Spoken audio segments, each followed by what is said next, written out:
अस्सलाम वालेकुम नाज़रीन, आप देख रहे हैं ZH न्यूज़ में उज़ैर अहमद। नाज़रीन, 3 इशूज़ के ऊपर बात करेंगे जिससे मुदीर काजी फ़ाइसा और इमरान खान साहब ने जो सहाफ़ियों से बात की है एहतजाज के हवाले से, अलीमा खान ने भी क्या बातें की हैं और जो मुकदमात दर्ज हो रहे हैं इस पर। शुरू हम इमरान खान साहब से करते हैं। इमरान खान साहब ने कहा है कि एहतजाज को रुकना नहीं चाहिए, एहतजाज जारी रहना चाहिए। और उन्होंने अली मीन गंडापुर साहब के जो मैसेज है जिसको इशू बनाया जा रहा था, उन्होंने उसको डिसऑन नहीं किया बल्कि उसको भरपूर तरीके से ऑन किया है। और उन्होंने ये भी कहा कि आगे जितने भी एहतजाज होंगे उसकी क़यादत जो है अली मीन गंडापुर साहब करेंगे। बल्कि रिजवान गिलज़ई साहब जो कि बड़े सहाफ़ी हैं, रिपोर्टर हैं, उन्होंने एक ट्वीट भी की थी कि गोहर से, बैरिस्टर गोहर से वो नाराज़ हैं और उनको हटाने तक का मेरे ख्याल में कहा है कि वो उन्होंने एहतजाज रोकने का ऐलान, क्योंकि उस दिन अली मीन गंडापुर साहब के ऊपर जब बात आ रही थी कि उन्होंने वापस भेज दिया, तो उन्होंने कहा कि सबसे पहले बैरिस्टर गोहर साहब ने, चेयरमैन ने ऐलान किया था, उसके बाद फिर हमने फैसला किया कि वापस जाते हैं। ज़ाहिर है वो चेयरमैन है अगर, तो इस तरह है। लेकिन बहरहाल इमरान खान साहब जो हैं वो उन्होंने फर्दर जो एहतजाज है उसको भी अनाउंस किया है। और इमरान खान साहब 4 या 5 अक्टूबर को जो है वो लाहौर के अंदर होगा। फिर डी चौक में भी एहतजाज के हवाले से कहा जा रहा है। अब डी चौक ज़ाहिर है इस्लामाबाद तो आने नहीं देंगे, जब पिंडी किसी को नहीं आने दिया गया था, लेकिन पिंडी और इस्लामाबाद के अंदर खुद वोटर सपोर्टर की जो बड़ी तादाद मौजूद है, PTI की बहुत बड़ी तादाद मौजूद है। तो इस हवाले से देखते हैं, क्योंकि अलीमा खान साहिबा जो आई हैं उन्होंने भी जब ये बाहर आके बात की कि इमरान खान साहब का कहना था कि एहतजाज किसी सूरत रुकना नहीं चाहिए था, तो उससे नज़र आता है कि वो यकीनन बैरिस्टर गोहर के हवाले से कोई खुश नहीं है, उनसे नाराज़ है। अलीमा खान साहबा ने कहा है कि हम एहतजाज अगर नहीं करेंगे तो इनको मिलिट्री कोर्ट भेज दिया जाएगा और इनको आज़ाद सुप्रीम कोर्ट को देखने के लिए, और सुप्रीम कोर्ट का आज़ाद और इमरान खान साहब को आज़ाद देखने के लिए एहतजाज जो है वो जारी रखना बहुत ज़रूरी है। और सुप्रीम कोर्ट के हवाले से भी ये बातें जो हैं वो हो रही हैं। तो जो लोग कह रहे थे कि एहतजाज का फ़ैसला इमरान खान साहब ने पता नहीं मायूस होकर किया है, पहले जलसे कर रहे थे, लेकिन मायूस तो इमरान खान साहब अपनी हिकमत अमली तब्दील करने के हवाले से मशहूर भी हैं। तो उन्होंने जब देखा कि जलसे करके देखे हैं, जलसों के हवाले से उन्हें शायद ये लगा कि उस तरह का शायद इम्पैक्ट नहीं है। अगरचे जलसों में लोगों की भारी तादाद आई, लेकिन जब पिंडी का एहतजाज शुरू नहीं हुआ था तो उस वक्त यही था कि इमरान खान साहब जो मखसूस साफ़ी हैं, या एक तासुर कायम करने की कोशिश की जा रही थी कि इमरान खान साहब ने मायूस होकर ये अनाउंसमेंट की है। लेकिन जिस वक्त पिंडी का एहतजाज हुआ, पिंडी के एहतजाज के ऊपर पंजाब हुकूमत हरकत में आई। उन्होंने भरपूर तरीके से जनाब साहब पूरे पिंडी को बिल्कुल बंद कर दिया कंटेनर लगा के। फिर जब वर्कर वहाँ पे आए उनके ऊपर शेलिंग की गई, गोलियाँ शोलियाँ रबड़ वाली बरसाई गई और फिर रेंजर तक को तलब किया गया। तो यहाँ से फिर पता चला कि एहतजाज की जो अनाउंसमेंट थी वो हुकूमत को ज़्यादा पैनिक वाले मोड में ले आई है और ज़्यादा परेशान कर रही है, क्योंकि ज़ाहिर है लोगों के कारोबार भी बंद हुए। जब लोगों के कारोबार इस तरह बंद हो गए तो उस तरफ से भी एक रिएक्शन देखने में आता है।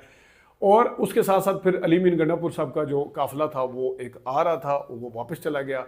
ज़ाहिर है जब तक वो आ रहा था तो उस वक्त तक हुकूमत जो थी वो किस किस तरीके से मीडिया टॉक कर रही थी, किस किस तरीके से उसको दिखाने की कोशिश कर रही थी और क्या क्या बता रही थी। तो परेशानी ज़रूर थी वहाँ पे, बिल्कुल परेशानी वहाँ पे पाई जाती थी। अली मीन गंडापुर साहब का जो अनाउंसमेंट थी उस दिन भी मैंने कहा था कि वो जिस तरीके से लेके आ रहे थे कि वो उनका उस वक्त एक सेंसिबल फैसला था। लेकिन इमरान खान साहब जो है वो भरपूर तरीके से फुल एग्रेसिव मूड में हैं। अगरचे उनके जो खिलाफ मुकदमे हैं संगजानी में हवाले से, और फिर थाना आरे बाज़ार में और सदर में और पता नहीं किस की जगह पे, और फिर सिटी शहर के अंदर भी 2 मुकदमात और दर्ज किए, मुतअद्दिद मुकदमात जो हैं उनके ऊपर दर्ज किए गए हैं। लेकिन ज़ाहिर है वो अब इस चीज़ से इम्यून भी हो चुके हैं, आदी भी हो चुके हैं। उन्हें पता है कि ज़्यादा से ज़्यादा कितने मुकदमात कर लिए जाएंगे। ये तो थी एक चीज़। दूसरी चीज़, काजी फ़ाइसा साहब 63A का बेंच बनाया, राइटिंग ऑन द वॉल था कि बेंच के अंदर जो शामिल थे वो क्या उस, बल्कि ये 63A पे जाने से पहले जो इलेक्शन ट्रिब्यूनल के हवाले से जो केस था हाई कोर्ट का उड़ाया गया, वो भी पहले से था। वो मैंने पिछले हफ्ते बता दिया था कि बेंच की तश्कील को देखते हुए कि देख लें कि इस बेंच को देखते हुए क्या फ़ैसला आएगा। वो जो कहा जाता था जनाब वो बंदयाल के बेंच को देख के सामने साबित हो जाता था क्या फ़ैसला आएगा। तो अब मुझे बताएंगे क्या फ़ैसला।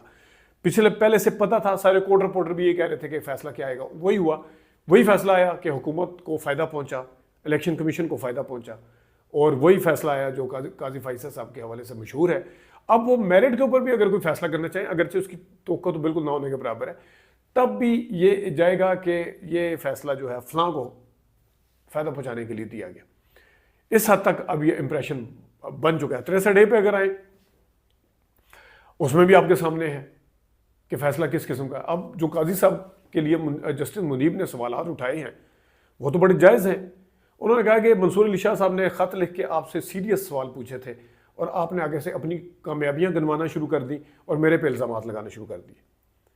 फिर उन्होंने कहा कि एडहॉक जजेस के हवाले से उन्होंने कहा कि एडहॉक जजेस का दायरा इख्तियार जो था, फिर मज़र मियाँ खेल जो हैं वो एडहॉक जजेस के तौर पे उनको ये केस क्यों दिया गया जब दायरा कार जो था वो तय हो चुका था, फिर ये क्यों दिया गया। उसके ऊपर भी काजी फैसल साहब को सीरियस जवाब देना चाहिए, बजाय इसके पॉइंट स्कोरिंग करें, हाँ जी नहीं बैठ रहे, फलाना नहीं कर रहे। जो सीरियस सवाल है उसका सीरियस जवाब देना बनता है।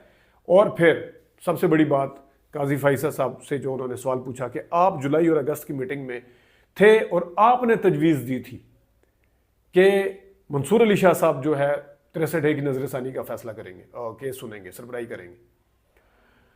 तो जब जुलाई में और अगस्त में फैसला हो चुका था कमेटी में आने के बाद, तो फिर आपने अपने आप को बीच में कैसे शामिल किया। उन्होंने जस्टिस मुनीब ने, ये लेटर मेरे सामने पड़ा हुआ है, इस लेटर में लिखा कि अपने आप को अबेंडन, अपने की हुई तजवीज़ को अबेंडन किया। उन्होंने क्यों किया? उन्होंने मतलब है कि एक चीज़ का फैसला हो चुका है और वो कमेटी भी जो प्रैक्टिस एंड प्रोसीजर के तहत आई थी उसके सूरत में आई। अब आपने जब देखा कि मंसूर अली शाह साहब भी बीच में से, उस टाइम क्योंकि मंसूर अली शाह साहब को आप समझ रहे थे कि मेरी साइड पे हैं, अब आपको लग रहा है कि वो मेरी साइड नहीं, लेकिन आप अपनी साइडें बदल रहे हैं, दूसरे जज अपनी साइडें नहीं बदल रहे।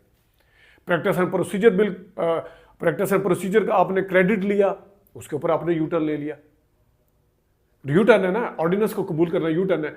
पीटीआई के खिलाफ ऑर्डिनेंस, पीटीआई की हुकूमत ऑर्डिनेंस लेके आती थी तो आप जनाब कहते थे कि ऑर्डिनेंस तो हुकूमत आइन के खिलाफ है। अब आप तो नहीं कह सके, ज़ाहिर है आपको पुराना फैसला तो याद ही होगा, या अफरीदी से ये बात कहलवा दी कि ऑर्डिनेंस आना आइनी हक है। जो आइनी हक पीटीआई इस्तेमाल करती थी वो आइनी हक नहीं था। अब जब नून लीग की हुकूमत लेके आ रही है तो अब ये आइनी हक हो गया ऑर्डिनेंस लेके आना। जो जिस चीज़ के ऊपर इन्होंने एक क्रेडिट लेने की कोशिश की थी, अब अंदाज़ा करेंगे अटॉर्नी जनरल तारीफ़ें कर रहे हैं। अटॉर्नी जनरल साहब क्या तारीफ़ें कर रहे हैं, वाह वाह वाह, आपका फैसला बड़ा दानिश से भरपूर है। काजी फैसल साहब को ये तारीफ़ें हो रही हैं। मतलब ये तो एक अटॉर्नी जनरल जो हुकूमती वकील होता है वो काजी फैसल साहब की तारीफ़ करे तो इसका क्या मतलब है। अब कोई पीछे शक, कोई गुंजाइश, कोई इस तरह की चीज़ रह जाती है कि जिसके ऊपर शक किया जाए। देखते हैं अब कल वो क्या करते हैं। अगरचे जस्टिस मुनीब ने बड़े वैलिड क्वेश्चन पूछे हैं, उसका जवाब भी उसी तरह आना चाहिए हर लिहाज से। 3-4 पैराग्राफ है उसके अंदर। उन्होंने जो बताया जाए कि जुलाई में जब फैसला हो गया था कि जस्टिस मुनीब करें, जस्टिस मंसूर अली शाह करेंगे, फिर ये खुद कैसे, और ये कह रहे हैं कि जो जज सुनते हैं फैसले पहले करते हैं वही नजरसानी में आते हैं। ठीक है, मियाँ मजहर खेल तो एक एडहॉक जज हैं, वो रिटायर हो चुके हैं। फिर तो आप अता बंदयाल को भी ले आए, इजाजुल हसन को भी ले आते, फिर चलो वो तो खुद चले गए थे। फिर अगर ये तो नहीं हो सकता ना कि मियाँ मजहर खेल को इसलिए लाया जाए क्योंकि वो अकलीती फैसले में थे, यानी उन्होंने काजी फैसल की जो राय है उसके साथ इत्फाक किया था कि 63A के हवाले से। तो अब मेरा सवाल ये है कि अगर मजहर खेल जो है, मियाँ मजहर खेल, उन्होंने अगर ये अक्सरियती फैसला में शामिल होते, जिसको मुनीब अख्तर ने लिखा था, जिसमें बंदयाल साहब भी थे, तो क्या फिर भी ये उनको लेके आते? अब तो एडहॉक जजेस का भी मैंडेट नहीं था, फिर भी आप उसको बीच में डाल रहे हैं। तो ये इस तरह नहीं हो सकता। और ख़ुद कह रहे हैं कि मैं बंदयाल साहब की जगह आ गया हूँ और अपनी जगह फलाने की जगह मैंने मुनीब अख्तर की जगह या फलाने की जगह अमीनुद्दीन साहब को, इजाजुल हसन की जगह शामिल कर लिया। तो जनाब अतर मिदल्ला साहब क्यों नहीं हो सकते थे? आयशा मलिक क्यों नहीं हो सकती थी? वो वाले जज क्यों सामने आ रहे हैं जो कि आपके साथ मिल के आपके साथ फैसले करते हैं? तो फिर अता बंदयाल के ऊपर क्यों इल्ज़ाम लगाया जाता था? मतलब है, और जज थे अमीनुद्दीन, जिनको आपने कमेटी में भी शामिल कर लिया, जिनको आपने इस बेंच में भी शामिल कर लिया, उनका नाम ही क्यों है? अतर मिदल्ला है, आयशा मलिक हैं, और पता नहीं कौन कौन से पीछे जज बैठे हुए हैं, नईम अफगान साहब हैं, अफगान साहब, और भी जज हैं, वो क्यों शामिल नहीं है बीच में? वो क्यों हिस्सा नहीं बन सकते? आप कहते थे कि मुझे तो जनाब बंदयाल साहब किसी बैच में शामिल करते हो, आप कौन से मैथड में अल्लाह साहब को इस तरह शामिल कर रहे हैं? तो ये देखते हैं आगे जाके क्या होता है। अभी तक के लिए इजाज़त दीजिए, अल्लाह हाफ़िज़।